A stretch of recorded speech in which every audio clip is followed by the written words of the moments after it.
Hello and welcome to stage 10 of Giro d'Italia 2020. The rest day is behind us and the remaining riders in the 103rd Corsa Rosa are getting set for a 177-kilometre ride from Lanciano to Tortoreto in the Abruzzo region.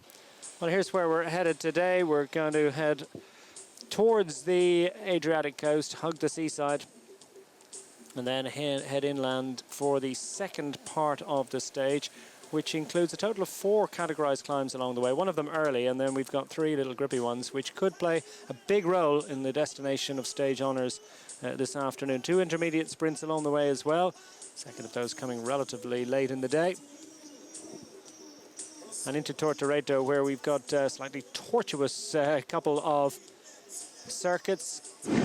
And Bilbao was actually attacked. Well, we weren't expecting that. He sits third overall, lost a bit of time a couple of days ago, but Peo Bilbao, who's twice a stage winner in Giro d'Italia in 2019, fancies his chances. This up and down parkour suits his particular characteristics. Is it Pozzovivo or is it Menkes? And I think it's Pozzovivo. It is indeed Domenico Pozzovivo. Menkes that gets to him first. Might be able to give him a bike. There's not much between them height-wise. It's Peter Sagan who's pushed so hard all day. The 2 best sprinters indeed from that group of 9 that were out front in the early moments of this stage. And Ben Swift out of the saddle. We said he was suffering, pulling all sorts of faces. I don't doubt he is suffering, but he's suffering with huge watts to bring to the party. He's looking good, isn't he? He looked really, really concentrated and focused here. Bilbao has now caught the rest of this group. Oh, and it's Swift starting to struggle a little bit. Sagan presses on. Bilbao's going to get across, and Ben Swift's resistance is starting to falter here on the Tortoreto climb at the final type of asking. Here comes Joao Almeida out of the group of favourites, the overall race leader. Well, we said he wouldn't get 3 weeks, but what a week he's already had in the pink jersey, and he decides to launch an attack. The riders behind starting to cover that one. Was that a little bit of impetuosity? So chasers behind. Oh, he's all over the place. Jakob Fuglsang at possibly the worst time of asking. He's had a couple of punctures at just the wrong time, and he finds himself now being distanced, and he's well outside 3k to go for Jakob Fuglsang. Can't get service quick enough, and on this winding, twisting descent, he'd be lucky if Shimano neutral service is anywhere close. 25 seconds is the advantage for Sagan. I think when the peloton catch Bilbao, there might be a few flurries, but there'll be no real cohesion. It's been a long, long victory drought, stretching back well over a year, and Peter Sagan finally is going to get his first victory of 2020. He's going to get his first victory in Giro d'Italia, and indeed, it has been a truly glorious, truly beautiful success indeed. He calls for the accolade of the crowd. He's certainly going to get that. Put your hands together, chapeau. What about that?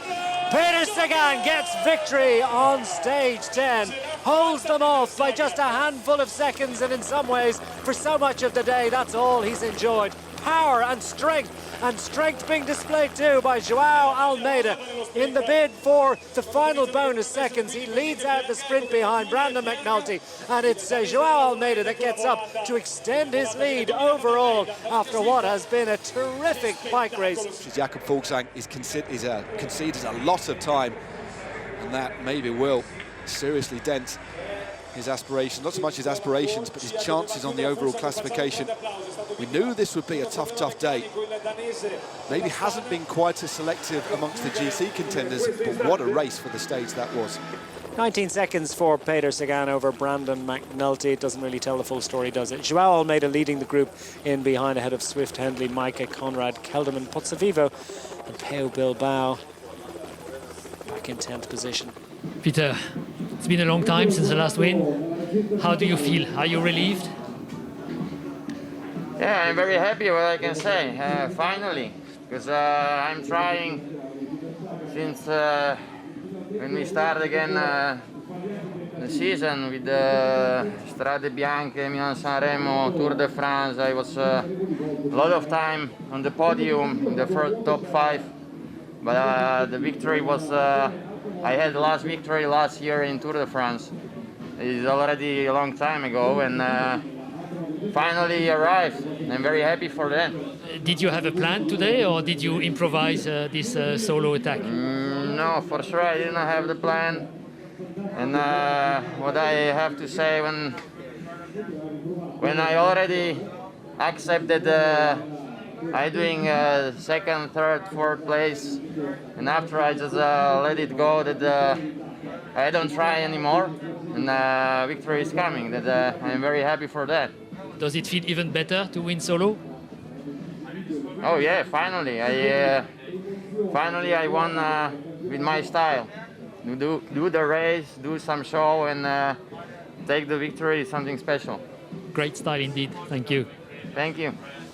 There's the overall standings with now 4 seconds gained. After all that, that's what it amounts to for Joao Almeida over Wilco Kelderman. Peo Bilbao stays third.